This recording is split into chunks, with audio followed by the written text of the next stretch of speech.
Assalamualaikum warahmatullahi wabarakatuh. Nama saya Elisa Nur Armaini, NIM 170121056. Di sini saya ingin mempresentasikan skripsi saya yang berjudul Sistem Pakar Menentukan Kelas Anak Berkebutuhan Khusus dengan Metode Certainty Factor pada SLB Negeri Serdang Bedagai. Dosen pembimbing saya Ibu Anita Rosmariana Sinaga, ST MTI. Latar belakang. Teknologi berperan menggantikan sumber daya manusia secara langsung maupun tidak langsung. Peran komputer sebagai pengolah data merupakan mesin penghasil informasi yang akurat. Dalam dunia pendidikan, memanfaatkan teknologi untuk meningkatkan kualitas pelayanan sekolah di segala aspek seperti sistem pendaftaran siswa baru, sistem pengolahan data siswa, data guru, dan kegiatan belajar mengajar dalam satu sistem yang saling terintegrasi. Orang tua mendaftarkan anak ke sekolah ABK disebabkan adanya ciri-ciri dari anak yang tidak normal ditemukan pada anak tersebut seperti cara berbicara, tatapan bola mata, dan sebagainya. Peran guru di sekolah ABK cenderung hanya memahami cara pengajaran materi pada ABK, namun jika untuk mendeteksi karakteristik kebutuhan khusus dari siswa, para guru memerlukan diagnosa dari pakar secara khusus. Ketika orang tua mendaftarkan calon siswa ke SLB, administrasi sekolah mengajukan beberapa pertanyaan dalam bentuk tertulis bertujuan menentukan jenis ABK dari anak. Rumusan masalah. Bagaimana menentukan kelas anak berkebutuhan khusus dengan metode Certainty Factor pada SLB Negeri Serdang Bedagai berdasarkan diagnosa, data gejala, dan karakteristik. Bagaimana membangun sebuah sistem pakar yang dapat membantu para guru dan orang tua mendapatkan informasi tentang jenis-jenis karakteristik anak berkebutuhan khusus siswa di sekolah luar biasa Serdang Bedagai. Batasan masalah. Yang pertama, karakteristik anak berkebutuhan khusus sesuai dengan data jumlah gejala dan karakteristiknya yang dibahas berjumlah 52 gejala dan 5 karakteristik. Yang kedua, orang tua anak berkebutuhan khusus yang belum mengetahui jenis kelainan anaknya sebelum masuk ke SLB. Yang ketiga, studi kasus yang dilakukan berada di Sekolah Luar Biasa Negeri Serdang Bedagai untuk menentukan kelas bagi calon siswa.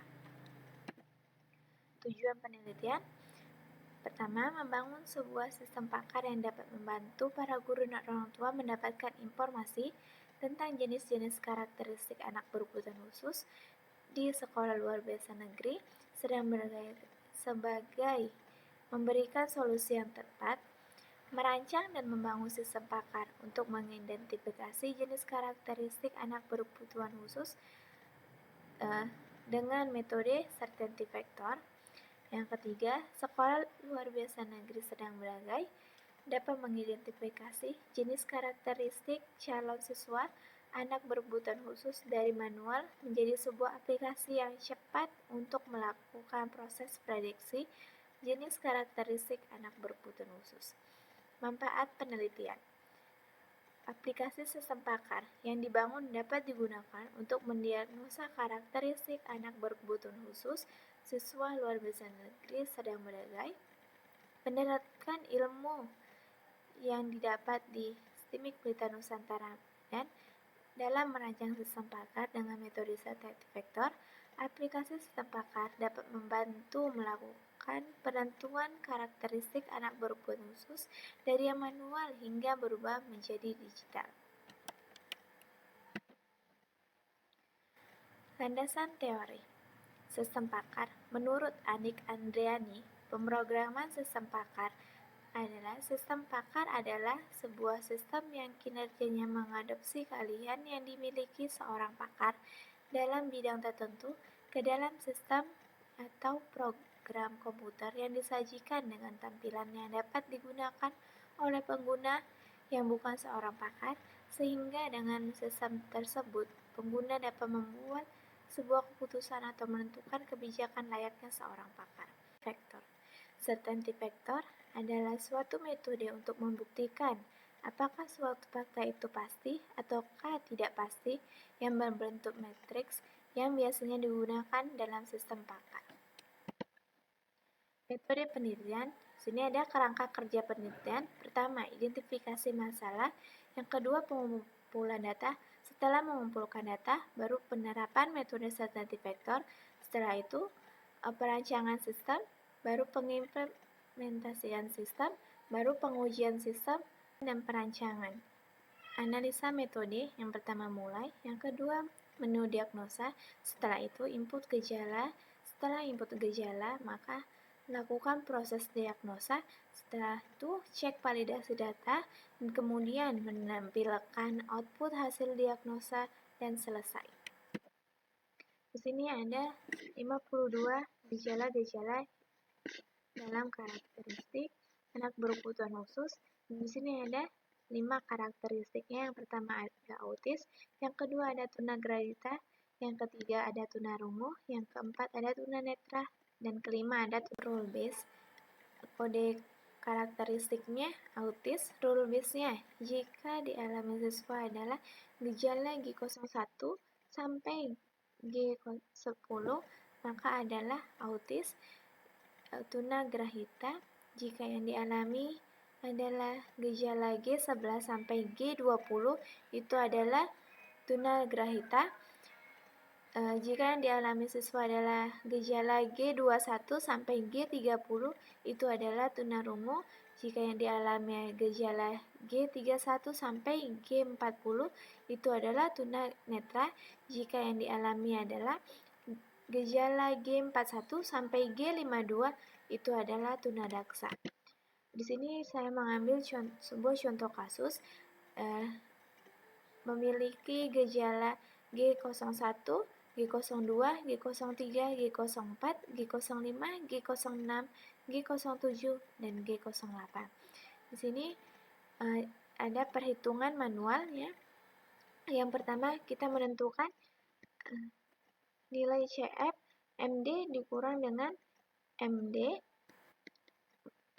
Setelah itu kita masuk ke perhitungan kombinasi. Kita dapat hasilnya adalah 0,83742976 dikali 100% sama dengan 83%. Dan itu mengarah ke karakteristik autis dengan persentase 83%. Bab 5. Implementasi sistem. Tampilan untuk pengguna. Yang pertama sini ada menu home. Yang kedua ada daftar gejala yang berjumlah 52 gejala. Ada daftar karakteristik yang berjumlah 5 karakteristik. Dan di sini ada diagnosa. Di sini kita registrasi biodata Anda sebelum diagnosa. Yang pertama ada ID pasien, ada tanggalnya, dan sini kita buat nama pasien, baru alamat pasien, email,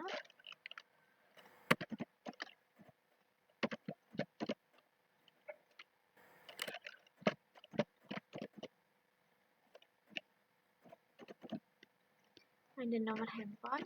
Di sini kita buat nomor handphonenya harus berjumlah 12 karakter. Baru kita klik menu registrasi. Kita oke kan. Setelah itu kita klik di sini untuk melanjutkan diagnosa. Misalnya kita memiliki gejala G1, G2, G3, G4, G5, G6, G7, dan G8. Setelah itu kita ke bawah dan kita klik di sini untuk melihat hasil diagnosa. Kita oke kan. Di sini ada biodata yang dimasukkan tadi.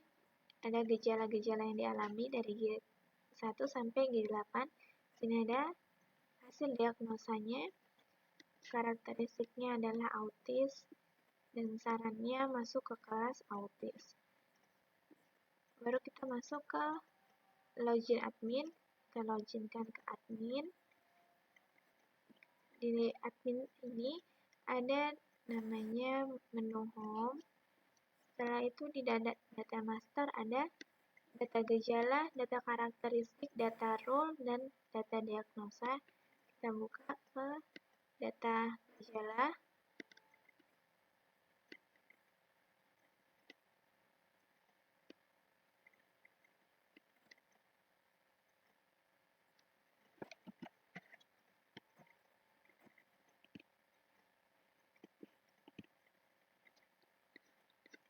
Data gejala ini di sini ada kodenya, ada gejala, ada nilai. Di sini ada nilai MB dan nilai MD. Kita masuk ke menu karakteristik. Menu karakteristik ini ada 5 karakteristik. Setelah itu kita ke menu rule dan data diagnosa. Di data diagnosa ini ada data-data yang masuk dari user pengguna, dan kita logout.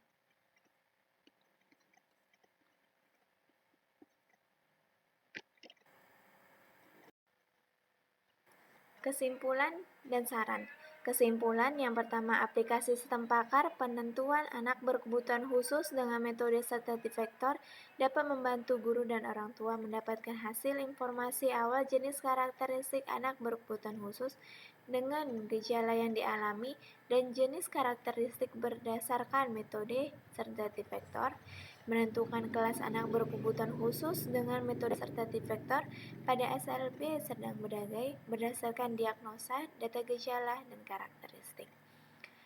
Pengelolaan data gejala dan karakteristik, sistem yang dihasilkan dapat menginformasikan kelas calon siswa berdasarkan data gejala dengan metode sertati vektor.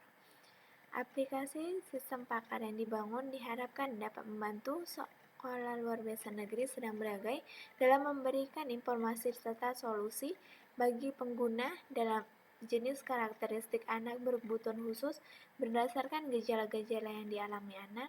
Aplikasi ini juga dibuat bukan untuk menggantikan kepakaran seorang dokter ataupun psikolog. Aplikasi ini dibuat untuk membantu diagnosa awal tentang jenis-jenis karakteristik anak berkebutuhan khusus beserta solusi dan pencegahannya. Sarannya, aplikasi ini diharapkan dapat dikembangkan ke dalam perangkat mobile seperti Android dan iOS. Aplikasi sistem pakar ini perlu penyempurnaan baik dari segi tampilan maupun isinya, sehingga dapat menampilkan gambar dan jenis karakteristik yang terjadi lebih nyata dalam sistem ini, serta metode yang digunakan bisa menggunakan metode lain selain sertati vektor. Perlu adanya penambahan data karakteristik dan gejala pada anak berkebutuhan khusus agar lebih banyak pilihan jenis karakteristik yang bisa didapatkan. Terima kasih. Sekian presentasi saya. Assalamualaikum warahmatullahi wabarakatuh.